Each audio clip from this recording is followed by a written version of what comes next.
No show is immune to being parodied. For the purpose of compiling this list, we'll be looking at episodes of this cartoon series that either made fun of or parodied popular television programs that take the form of documentaries. In this countdown, we make fun of shows such as Super Nanny, Jersey Shore, My Super Sweet 16, and more. Number 1, Super Nanny, 2004 to 2008. Tss. Mrs. Cartman, we have had it with your son's behavior, okay? Little Billy Turner is now being treated at the hospital. That's right, we're talking about Eric Cartman. This gem of an episode from season 10 featured back-to-back episodes of Super Nanny and Nanny 911. Cartman's mother eventually gave up on trying to correct her son herself and turned to reality TV in the hopes that it would help him calm down. Hold on, Mrs. Cartman. There are going to be some rule changes around here, Eric. First of all, no video games until chores are done. Contrary to what is seen on camera in these shows. However, things take a turn for the worse for nanny Jo Frost, who is only able to hold out for 3 days before being admitted to a mental institution. It is a scathing critic of both shows and is absolutely worth every minute of your time. I'm afraid Super Nanny is in a deep state of mental psychosis. What do you mean? I mean she spends most of her time sobbing and eating her own excrement. Number 2, cooking competitions and shows Sour Cream or Cream Fresh. It all begins in a rather innocuous manner when Randy becomes completely captivated by the programs on the Food Network. What I have for you is a nice goat cheese and heirloom tomato frittata, and we're gonna top that with a little creme fraiche. Soon enough, we see Cartman dressed up as Gordon Ramsay, and the competition to see who has the finest cooking skills begins. From that vantage point, we get to watch the most incredible cooking competition show in the history of television. The Nightmare from Hell's Kitchen Iron Top Chef's Cafeteria Throwdown is the ultimate cook-off competition. The Hell's Kitchen Nightmares Iron Top Chef Cafeteria Throwdown Ultimate Cook-Off Challenge! The Ramsay impression is fantastic, but when you add a sobbing Jamie Oliver and a dead-on Bobby Flay, you have the ideal ingredients for satire. This episode does an excellent job of illustrating the often absurd slants that these food shows will go to. Don't understand, Sharon! I've got Gordon Ramsay up my ass, Bobby Flay about to kick my ass, and the whole world's gonna be watching! Plus, who doesn't love their take on the shake weight? Number 3, Whale Wars, 2008 to 2015. The Whale Wars, after watching the first 22 minutes of this episode from season 13, it is quite evident that the producers have a strong distaste for Paul Watson. What? He's right. It's time to bring out the big guns. You guys ready? Ready? And throw the stinky butter at them! The show does not pull any punches as it mocks for Watson and his successful reality show, Whale Wars. Watson, who is portrayed as a slothful, overweight protester, is shown biting in a terrible manner as Stan takes over as captain of the Sea Shepherd. What is going to follow is an interesting parallel between genuine advocacy towards the whaling industry and the incessant demand for attention and celebrity that follows after it. Once you became captain, the methods used to stop the Japanese definitely became more aggressive. Was that the key to help boost your ratings? This is never more obvious than when the cast and crew of Deadliest Catch show up to obstruct Stan's actual efforts. The performance does an excellent job of making fun of these shows, while yet providing us with a genuine and emotionally moving message. They do know! They know everything I've been trying to do for them! Our gentle friends of the sea have saved the day, because they know that only we can save them from the Japanese. Number 4, Jersey Shore, 2009 to 2012.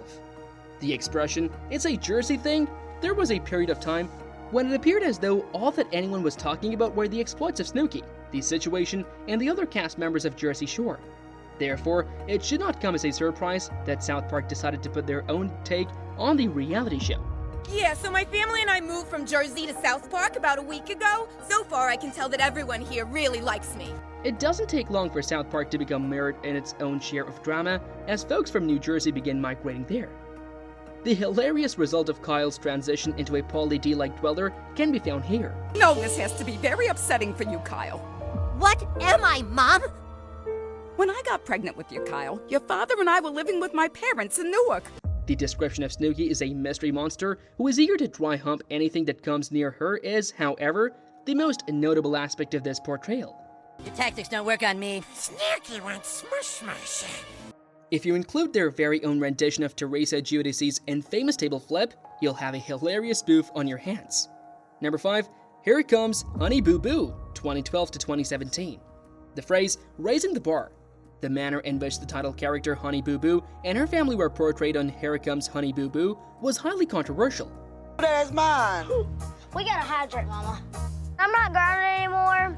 It feels great, but I'll never sneak out the house again. It was a ripe offering that was just begging to be plucked on, regardless of any opinion that may have been held regarding it.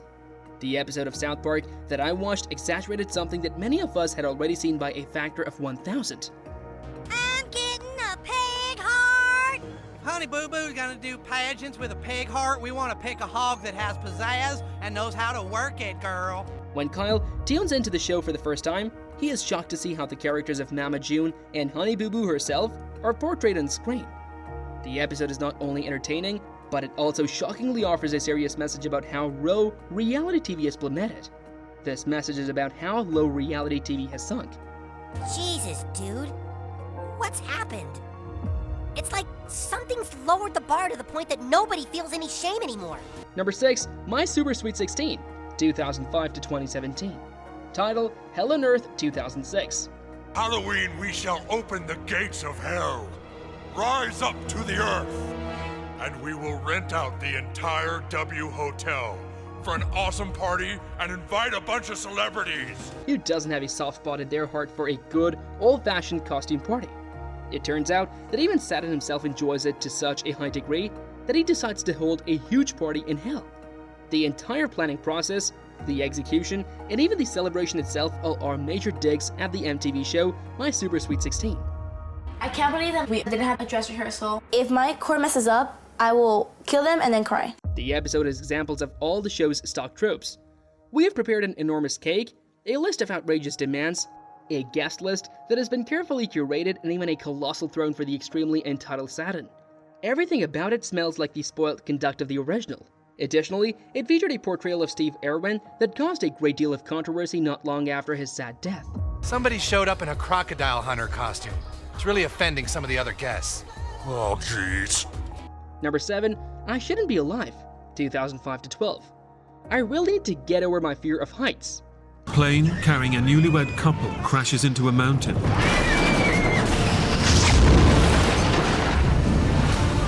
The survivors are left stranded. That takes real-life accounts of people surviving terrible situations and reenacts them while adding a lot of narration for a more dramatic effect. That effect is the one that, at times, appears to be a bit more substantial than what is required for the narrative. As a result, South Park took advantage of that and provided us with this funny parody. The plot of the episode is quite similar to that of the show it is making fun of. Kyle! 4 young boys in Colorado are on a trip from hell. Ah! I can't take it! Somebody help us! Except instead of the characters surviving a terrifying ordeal. It is an exaggerated depiction of the lads' frustration when they attempt to go ziplining. The fact that the original narrator, Eric Mears, provides the voice of the storyteller makes it even more enjoyable to listen to. In addition to that, some of the reenactments include actual actors playing the roles of the lads. Number 8, Dog the Bounty Hunter, 2004 to 12. Miss Teacher has an affair with a boy. If there is one thing that Cartman enjoys more than money, it is being in a position of authority. If anyone doesn't, you have the authority to bring them to me. Authority?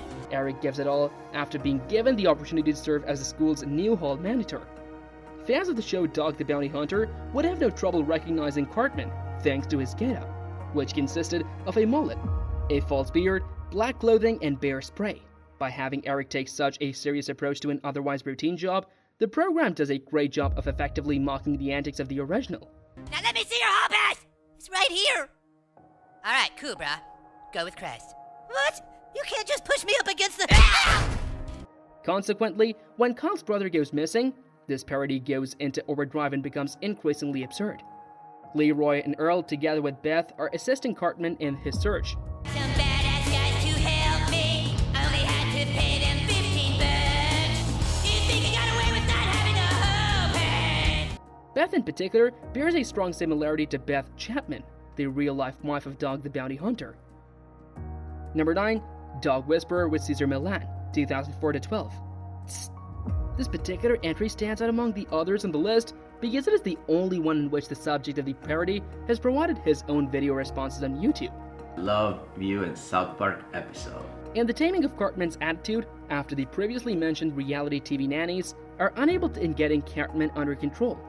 Milan eventually succeeds in molding Cartman into a child who is moderately well adjusted by conforming him to the behavior of a dog and treating him as such.